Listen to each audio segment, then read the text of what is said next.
అందరికీ నమస్కారం. జై భీమ్.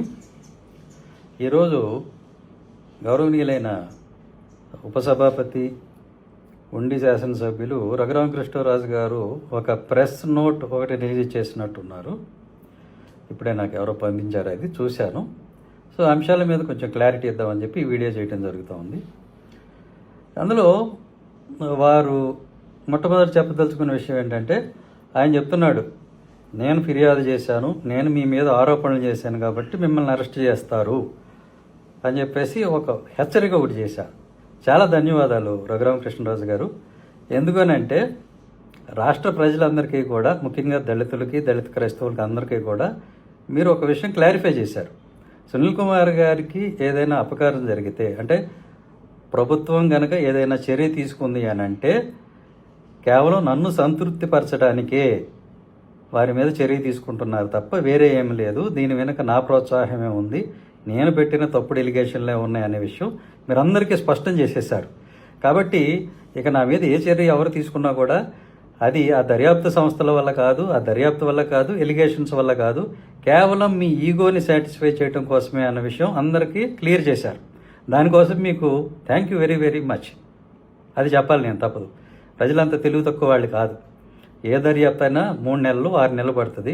సంవత్సరాలు పట్టిందంటే అందులో ఏమీ లేదు, ఆధారాలు లేవు అనేది నేను ఇంతకుముందు కూడా చెప్పాను. ఇంకా ఎక్కువ టైం పడుతుందంటే ఆధారాలు పుట్టించడానికి అని కూడా నేను చెప్పాను. ఆ మాట కరెక్ట్ అని చెప్పేసి మీరు ఈరోజు చెప్పిన దాంతో అది రుజువైంది. మీరు అవుట్ ఆఫ్ ఫ్రస్ట్రేషన్ చెప్పుండొచ్చు, బట్ నిజం చెప్పారు. So thank you very much. Right, అందరికీ అర్థమైంది. ఇప్పుడు రేపు కనుక నాకు ఏ అపకారం జరిగినా కూడా, ఏది జరిగినా కూడా కేవలం ఆయన సాటిస్ఫై చేయడానికే దర్యాప్తు సంస్థలు అందుకే పనిచేస్తున్నాయి అనే విషయం మీరు గుర్తుపెట్టుకోండి. మీ వల్ల ఈరోజు రాష్ట్రం పరువు పోయింది. దామోదర్ చౌదరి గారు బీహార్ దాకా వెళ్ళి గోడలు దూకి ప్రభుత్వానికి చెడ్డ పేరు తీసుకొచ్చాడు. అదేవిధంగా మన రాష్ట్ర పరువు కూడా అక్కడ పోగొట్టాడు. అది కేవలం మీ వల్లే జరిగింది. దానిలో ఆయన పొరపాటు ఉందని నేను అనుకోవటంలా, ప్రభుత్వ పొరపాటు ఉందని కూడా నేను అనుకోవటంలా, కేవలం మీ వల్లే ఇది జరిగింది. మీరు వెనకుండి చేయించడం వల్లే. అయినా మీరెవరండి చెప్పడానికి ఏ కేసులో ఎవరేమవుతారు? మీరైనా హోమ్ మినిస్టరా, చీఫ్ మినిస్టరా? మీరు ఎవరు అసలు? మీరు ఆఫ్టర్ ఆల్ కంప్లైనెంట్. ఒక తప్పుడు పిటిషన్ పెట్టిన పిటిషన్దారుడు మీరు. మీకేం రైట్ ఉంది? మీరు ఎలా డిక్టేట్ చేస్తారు? అరెస్ట్ చేయాలా, యాక్షన్ డ్రాప్ చేయాలా అనేది వాళ్ళ ఇష్టం కదా. అంటే ఇప్పుడు అహంకారం ఎవరికి ఉంది అనేది అర్థమవుతుంది కదా. అంటే నేనే ప్రభుత్వాధినేతని, నేను బ్లాక్మెయిల్ చేసి ప్రభుత్వాన్ని నడిపిస్తున్నాను అని ఎవరు మాట్లాడుతున్నారో అందరికి అర్థమవుతుంది కదా. ఒకటి. రెండవది, వినయ విధేయతల గురించి తర్వాత ఏదో మాట పాడారు మీరు. అది ప్రౌడ్నెస్ అని ఏదో మీరు మాట పాడారు. ఇది గర్వం, అహంకారం అని మాటలు వాడారు. అబ్బా, గర్వం, అహంకారం అనేవి ఎలా ఉంటాయో మిమ్మల్ని చూస్తే ఎవరికి తెలియదండి. మీరు వినయ విధేయతలకి, మంచి మర్యాదలకి కేర్ ఆఫ్ అడ్రస్ మీరు కదా. మీకు తప్పుగా మాట్లాడటం తెలియదు, బూతులు మాట్లాడటం తెలియదు, ఇలా ఇలా ఇలా ఇలా అంటం తెలియదు, ఏమి తెలియదు మీకు. మీ అంత మర్యాదస్తులు ఎవరున్నారండి స్వామి ఈ ప్రపంచంలో కదా. అందువల్ల మీకు ఆత్మాభిమానం కూడా పొగరలాగా కనపడుతుంది. సో మీ దగ్గర నుంచే నేర్చుకోవాలి అందరూ మంచి మర్యాద. అహంకారం అనేది మీకు అసలు లేనే లేదు. మన విజయపాల్ మాదిగ గారి గురించి, విజయపాల్ మాదిగ మొన్న అరెస్ట్ చేయించారు కదా మీరు బలవంతంగా దామోదర్ చౌదరి గారితో. ఆ విజయపాల్ మాదిగ గారిని మీరు వాడు వీడు అని మాట్లాడలేదా? మరి దాన్ని ఏమంటారు? వినయ విధేయతలు అంటారా, అహంకారం అంటారా? ఆయన ఒక మాదిగ సోదరుడు, మాదిగ క్రైస్తవుడనే కదా మీరు ఆ రకంగా మాట్లాడారు. అక్కడికి ఆయన యాంకర్ గారు వారిస్తున్నాడు, తప్పండి అలా మాట్లాడకూడదని. అంటే లేదండి, నాకు అధికారం ఉంది, నేను రాజుని, నేను క్షత్రువుడిని, నేను అనొచ్చని మీరు ఆ రోజున మాట్లాడారు.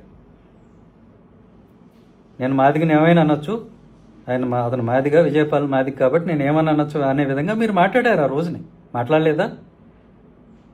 మాదిగ సోదరులు, దళిత క్రైస్తవులు, దళిత మాదిగలు అందరూ చూడలేదా? అది వాళ్ళకి అర్థం కాదా మీరేం చేస్తున్నారో? మీ వల్ల దళిత క్రైస్తవులు, మాలలు, మాదిగలు, మొత్తం దళితులందరూ, చర్చికి వెళ్ళే వాళ్ళందరూ, అలాగే ముస్లిమ్స్ వాళ్ళ దర్గాలు పడగొట్టేస్తున్నారు. వాళ్ళు అంబేద్కర్ని ఇష్టపడేవాళ్ళు, మీరు ఆ ఫ్లెక్సీలు చింపేయటం వల్ల అన్ని కులాల్లో ఉన్నారు వాళ్ళు. మీరు ప్రభావతి అనే కాపు సోదరిని ఎంత ఇబ్బంది పెట్టారో, ఎంత హింస పెట్టారో, ఆవిడ అరెస్టు తప్పదు, రేపు మాపు ఏంటండి మీరెవరు చెప్పడానికి? ఆవిడ అరెస్ట్ అయిందా ఈ రోజుకి? అవలేదుగా. ఎందుకు మరి ఆ మాటలు? ఒక కాపు సోదరిని పట్టుకొని మీరు ఎంత హెరాస్ చేశారో, కాపులంటే మీకు ఎంత ద్వేషమో ఆ ప్రభావతి గారిని హెరాస్ చేసినప్పుడే తేలిపోయింది. మీకు దళిత కులాలన్నా, క్రైస్తవులన్నా, ముస్లింలన్నా, కాపులన్నా ఎంత మర్యాద మనన్నా ఉందో అందరికీ తెలుసు. అంతవరకు ఎందుకండి? మీ నియోజకవర్గంలోనే ఆయన ఎవరో బుడ్డిరాజు ఎవరో ఒక ఆయన రోడ్డు మీద పడి కొట్టుకుంటున్నాడు, బాబోయ్ ఈయన నుంచి రక్షించండి, ఉండిని రక్షించండి, పార్టీని రక్షించండి అని. మీ వల్ల కూటమి ప్రభుత్వానికి ఇప్పటికే ఎంత డ్యామేజ్ జరిగిందో రాష్ట్రంలో అందరూ చూస్తున్నారు. మీ కనుక ధైర్యం ఉంటే రాజుగారు మిమ్మల్ని అడుగుతున్నా ఒకే ఒక మాట, మీ గత 2 సంవత్సరాల CDR, IPDR మీరు పబ్లిక్లో పెట్టగలరా? పెడితే మీకు బయటకు వస్తుంది మీరు ఎంతమందికి ఫోన్లు చేశారు, ఎంతమందిని బెదిరించారు, మీరు దామోదర్ చౌదరి గారితో ఎన్నిసార్లు మాట్లాడారు, అన్నీ బయటకు వస్తాయి. మీకు ధైర్యం ఉందా? మీకు నిజాయితీ ఉంటే అది బయట పెట్టి అప్పుడు మాట్లాడండి, రైట్? అది లేకుండా మీ ఇష్టం వచ్చినట్లు మాట్లాడతారా? నా మీద మీరు 100 ఆరోపణలు చేయొచ్చు, మీరు ఆరోపించినంత మాత్రాన అవి నిజమా? మీరే ఒక పెద్ద నేరగాడు. 2000 కోట్లు తినేసి బ్యాంకులకి CBI ఒక కేసులో ఛార్జ్ షీట్ వేసి ఇంకో 2 కేసులు ఇన్వెస్టిగేషన్లో ఉన్నటువంటి నేరస్తుడు మీరు నా గురించి మాట్లాడటం ఏంటండి? 2000 కోట్లు తినేసి ఏదో 70 లక్షలు అంటున్నావు. 70 లక్షలు కాదు, 1 లక్ష నా అకౌంట్కి ఎక్కడైనా వచ్చినట్టు చూపించు, దమ్ముంటే చూపించు. నువ్వు కనుక నిజాయితీ పరుడు అయితే చూపించు, ఆధారం ఏదో చూపించు, పబ్లిక్లో పెట్టు. వాడిచ్చాడు వీడిచ్చాడు ఈ సొల్లువాగుడు కాదు కదా, ఆధారాలు ఉండాలి.